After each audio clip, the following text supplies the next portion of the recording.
Bem-vindo ao Clube dos 52. Ao longo deste ano estamos a ouvir semanalmente uma personalidade das mais diversas áreas para falar da próxima década no país. Os desafios, os obstáculos, as oportunidades é uma das formas de assinalarmos os 10 anos do Observador e os 5 anos da Rádio Observador. Esta semana convidámos para o Clube dos 52 João Vieira de Almeida, chairman da Sociedade de Advogados Vieira de Almeida e Associados. Muito bem-vindo. Obrigada por se juntar a este clube. E no artigo que assina esta semana, o João Vieira de Almeida começa logo por antecipar um futuro que diz que é de transformação e de incerteza. Estamos a atravessar uma fase que é particularmente volúvel, é assim que olha para o futuro imediato? Em primeiro lugar, muito obrigado pelo convite, tenho imenso gosto em estar aqui.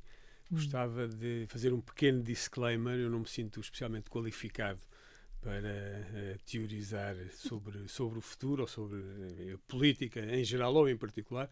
Sou um especialista em generalidades ou um generalista em especialidades. Que também é muito importante. É muito importante. E é nessa condição que aqui estou. É óbvio que estamos a enfrentar um quadro de enorme transformação e de grande incerteza na Europa.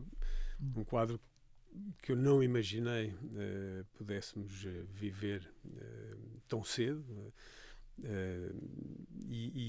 Enfim, que tem aquilo que são que é a guerra, as consequências de uma guerra que não sabemos como vai acabar, mas também um quadro de transformação que passa por aquilo que é um momento crítico de transformação social, económica e também, obviamente, e por causa disso no quadro político.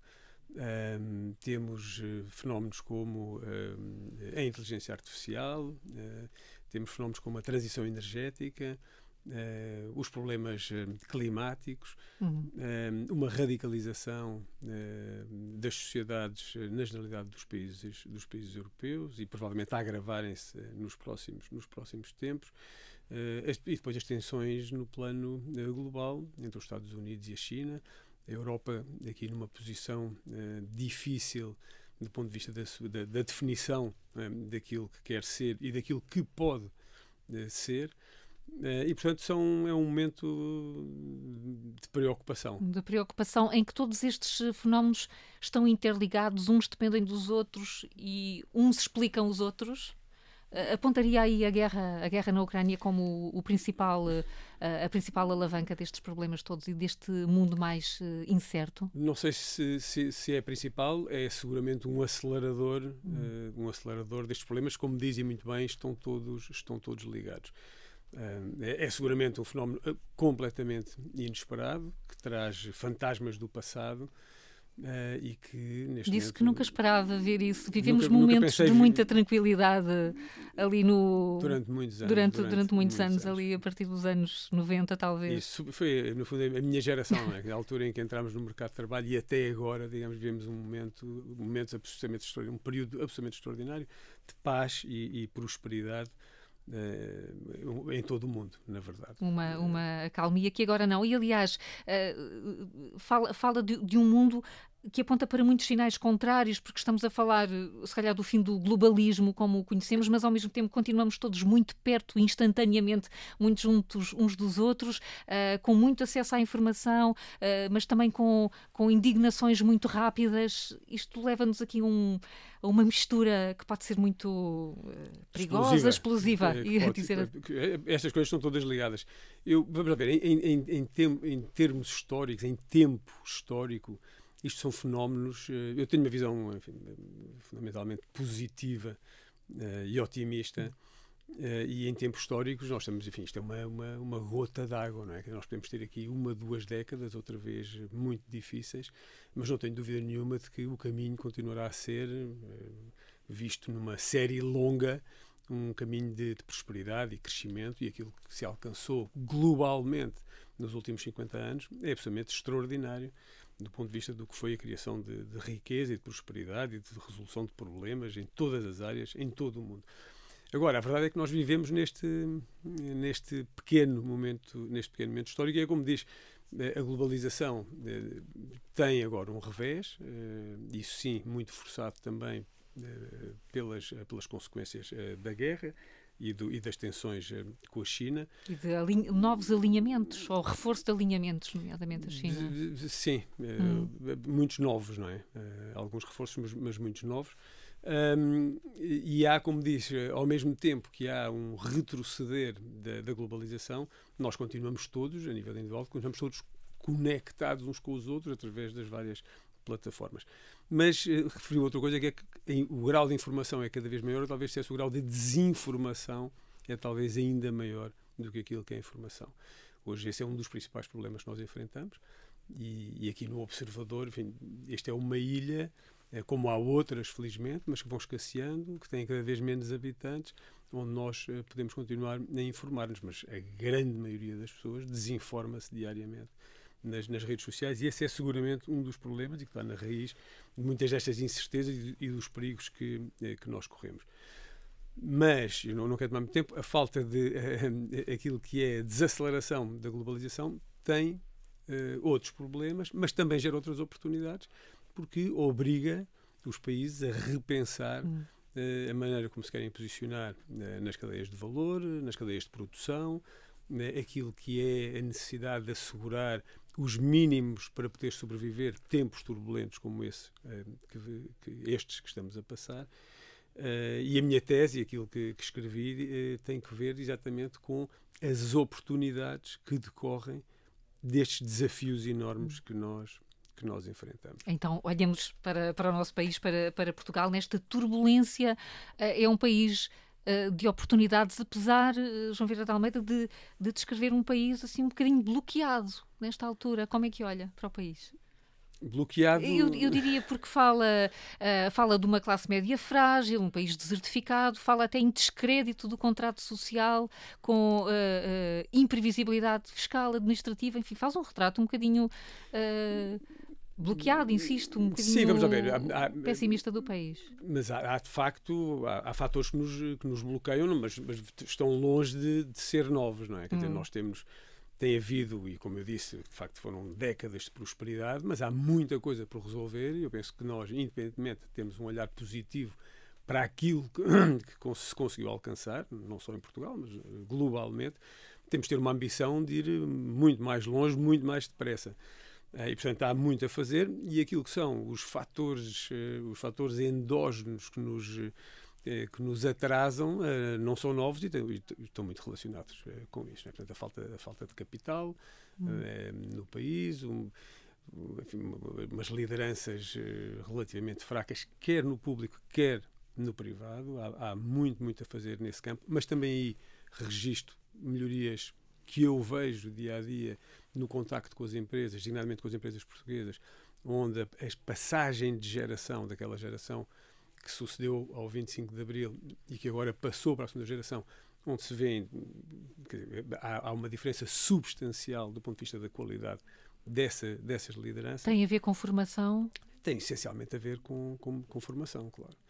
Com formação, com o crescimento económico, com o crescimento das empresas, com a exposição ao exterior, não é? E, portanto, há um enorme ganho de qualidade nesta segunda geração. Mas há déficits de liderança e depois há, em Portugal, dois fatores que para mim me parecem absolutamente críticos, que eu também assinalei, que é, por um lado, uma crónica falta de responsabilização, portanto, há uma incapacidade enorme de responsabilização que está amarrada a raízes culturais fortíssimas e muito antigas. Falta de responsabilização a nível político, social, não é em só, geral, não é em só geral, político. Nas empresas, nas organizações no Estado, em geral, é muito difícil em Portugal concretizar mecanismos de responsabilização séria das pessoas. Isso agora isso acho que não cabia aqui, é só uma opinião que eu tenho. Mas eu penso que isso tem uma raiz cultural forte, muito forte, que tem que ver com a nossa pobreza, com as origens, não quero agora aqui estar a ofender ninguém, mas com as origens daquilo que é a nossa cultura mediterrânica, católica. Enfim, eu penso que são causas. Já o Antero de Cantal escreveu sobre isso. Tinha as causas da decadência dos povos peninsulares. Dos povos peninsulares. E algumas que se mantêm. Algumas mantêm-se. E depois há um outro fator para o qual eu também chamo a atenção e que me parece crítico também, que é a natureza corporativa da nossa estrutura social. Aquilo que é a defesa, a existência e a defesa de pequenos territórios que se degladiam pela conquista de benesses e, sobretudo, pela proteção dos esquemas e dos arranjos e dos direitos que conseguiram para si, é um obstáculo fortíssimo ao progresso em todos os setores. Portanto, nós muitas vezes culpamos os políticos, e os políticos têm seguramente a sua dose de responsabilidade e devem ser responsabilizados por isso, mas muitas vezes eles são os únicos que são responsabilizados por isso, pelo menos vão a eleições. A verdade é que as corporações e os pequenos núcleos de interesse raramente são responsabilizados pela sua cota-parte na obstaculização do progresso. Isto passa-se na saúde, passa-se na justiça, passa-se na educação, onde os interesses corporativos estão representados por ordens, por sindicatos, por associações e onde é muito, muito difícil conseguir passar uma mensagem de transformação e de mudança. Quando e ouvimos muitas vezes a ideia de que Portugal é ingovernável, tende a concordar? Não. Apesar disso, apesar destes pequenos poderes, desta quase apatia generalizada, não? Não, acho que não. Nem acho que nós sejamos caso único e também acho que temos muitas vezes a tendência de achar que somos sempre os piores da Europa, ou os piores do mundo, ou que estamos em cento e tal disto e cento e tal daquilo. Não me parece que sejamos muito diferentes. Temos que olhar, talvez não estarmos a comparar-nos sempre com o norte da Europa ou com os Estados Unidos ou a Inglaterra, porque acho que não, digamos, não é esse o ecossistema em que nós temos que nos comparar, mas sobretudo temos que nos comparar connosco próprios e com aquilo que poderíamos fazer se fôssemos capazes de abandonar alguns destes hábitos e destes modelos. Aí precisamos de quê? Já falou da falta de lideranças? É isso que falta? Mecanismos de responsabilização sérios que implicam mecanismos de avaliação e de compromisso são uma ferramenta essencial. Limitar o alcance e o impacto destes centros de interesses corporativos acho que é vital. E depois é preciso que no plano político e da gestão dos assuntos do Estado haja uma visão que seja uma visão que permita libertar a energia que há e a que é preciso criar no país para que se possam fazer coisas. Nós continuamos a ter um Estado pesado, muito burocratizado, e isso está muito ligado a estes aspectos que lhe estou a dizer. Portanto, isto é um país onde há uma falta de confiança grande. É um país que nasceu sempre com grandes desconfianças sobre tudo e sobre nada. Lembra-se, enfim, já não sei se será do seu tempo, mas no meu era assim. Tínhamos que ir ao notário por tudo e por nada, assinar, e eles tinham que reconhecer, ou tinha que haver testemunhas a dizer que nós éramos nós, porque senão podíamos estar a enganar alguém. Muito desconfiados. Havia sempre uma desconfiança enorme, mas repare que se a desconfiança se revelava certeira e, portanto, afinal a pessoa não era quem era, depois não havia responsabilização. Portanto, nós preocupámos-nos sempre em precaver os danos, porque nunca fomos capazes depois de lidar com eles e de responsabilizar bem quem os causa. E, portanto, é preciso também libertar isso, criar modelos que gerem maior confiança entre os atores sociais, entre as pessoas. E o Estado também tem aí um papel muito, muito, muito importante que não tem sido bem desempenhado. É extremamente burocrático, é impossível neste país, é muito difícil inovar, criar empresas, investir, continua a ser extremamente complicado. Isso é a voz de um advogado generalista a falar com conhecimento de causa. É aqui com conhecimento de causa, porque às vezes é exasperante ver o tempo que as pessoas esperam por coisas que deviam ser relativamente simples. Licenças para conseguir investir, muitas vezes em investimentos que têm interesse declarado pelo próprio Estado e onde depois encontra organismos do Estado que se degladiam e quase se matam com opiniões diferentes sobre projetos em que um investidor ouve dizer num sítio: olha, este projeto é fantástico, vamos para a frente, e depois há uma licença que nunca mais aparece. A justiça é um espelho dessa realidade ou é a consequência dessa realidade? Vamos lá ver, a justiça, isso também há aqui um mito, agora voltando aqui a vestir um bocadinho aqui o fato do otimista e da pessoa que tem uma visão algo mais positiva sobre as coisas. A justiça tem feito um caminho fantástico, sobretudo desde ali da segunda década deste século, de 2011, 2012, tem feito um caminho fantástico de recuperação em muitas das áreas que funcionavam mal.